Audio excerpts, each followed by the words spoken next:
If we stop here looking at the collective, the cultural implications, and we pause for a moment and shift to individual ego development, I think it will be very useful. What happens after birth is this infant goes through an incredible explosion of learning, of becoming conscious, of learning how to control the body, and learning how to make sense out of all the sensual data that's flowing in from all five senses, including the kinesthetic sense of somatic body feeling. This is an explosion of learning that happens at an incredible rate. And then about 6 months, between 6 months and maybe 18 months, something else begins to emerge. And it's a sense of exploration and wonder. And the delight of learning something new begins to sparkle in the infant's eyes. And if that delight is reflected back to them by their caregiver, then the learning continues to accelerate. If it's not reflected back, then the light grows dim and it begins to decelerate. The learning slows. So these are some of the fundamental characteristics of attachment theory as it's begun to be explained right now. So in this same period as the emotions begin to form, and we begin to move into the next stage of development where a first-person perspective, a single-person perspective begins to emerge. This happens at the same time that language begins to emerge. The child learns to speak, and the personality begins to form and take root. So between a year and around 18 months, the language begins to accumulate, accelerate the learning acquisition of language, and at the same time, the personality begins to take root and to grow. And we notice that certain things begin to emerge, like no. Sudden boundaries are set, and a sense of stubborn possessiveness, mine. And the child really sees the world as revolving completely around them, around themselves. And somewhere around the age of 5 or 6, the next stage of development begins to emerge. And what emerges with it is a second-person perspective. So now the child is not only able to take their own first-person perspective, but they're able to see that there's somebody else that also has a perspective. And they're able to reflect not only their perspective, but a second-person perspective. This is a huge development in human growth, in human evolution. This makes it possible for the child to now be taught the rules, the cultural rules of the ethnocentric group that they were born into. Their parents then take on the task of teaching the child the rules of the world in which they live. Now, they don't realize that the child lives in a very different world than the parents live in.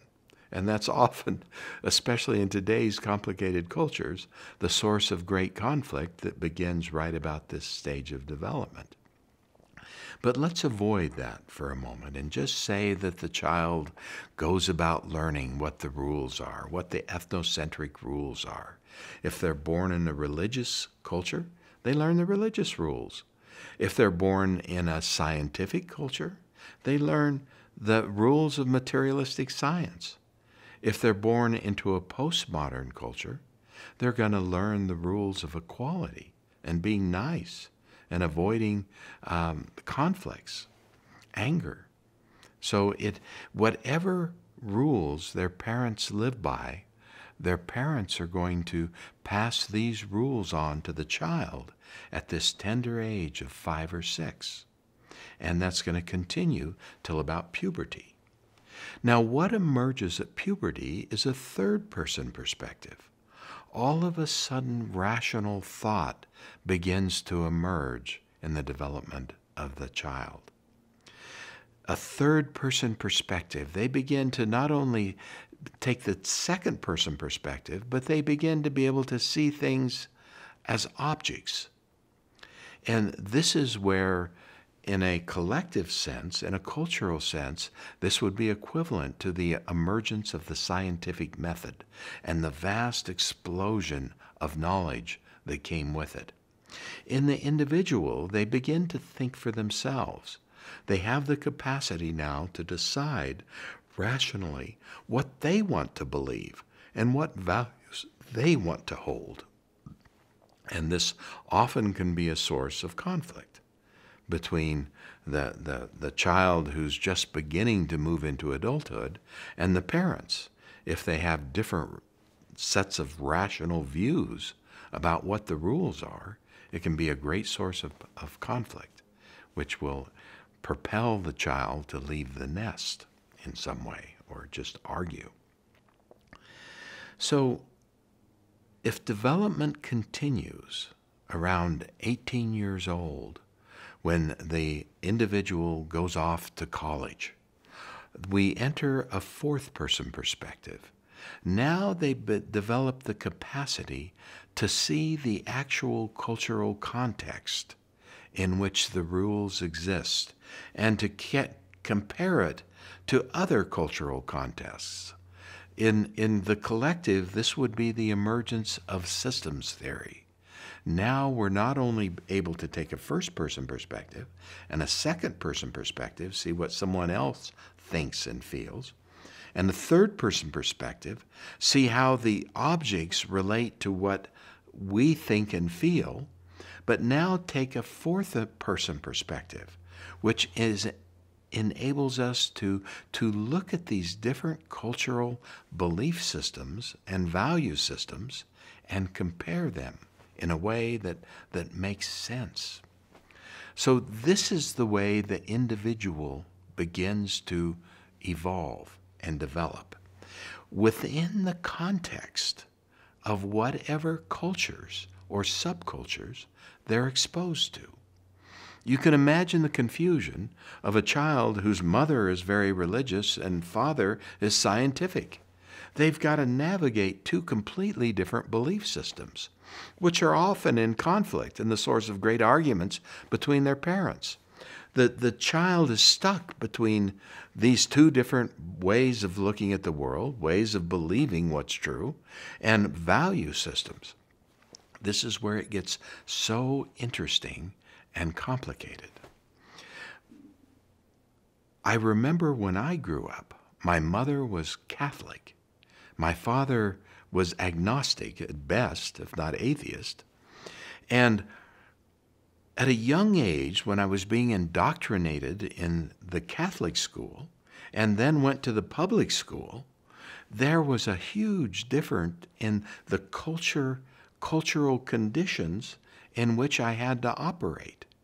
This was very confusing to me, and it was very liberating when I moved from the religious constraints to the rational constraints. It was like I had a whole lot more freedom to think for myself and learn. So these things, the individual development within the context of the cultural settings and the subcultural settings becomes really important to consider, and especially when we're trying to understand these irresolvable conflicts that are showing up globally in culture wars. My favorite quote in graduate school, I was in graduate school in the 1980s. I was in a distributive social science program where theoretically I was free to roam throughout the social sciences, studying economics, anthropology, archaeology, social sciences like sociology, and political science, as well as psychology. It was a great noble endeavor, but I found that it was not practical because all of these professors had their own prejudices.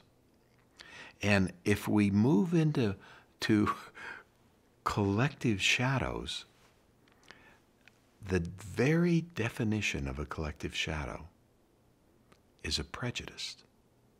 If you want to know what your collective shadows are, really get seriously curious about what your unseen prejudices are.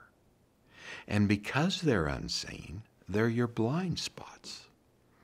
And you'll probably have to find someone who has very different collective beliefs and values to help you see what those blind spots are. This is very important.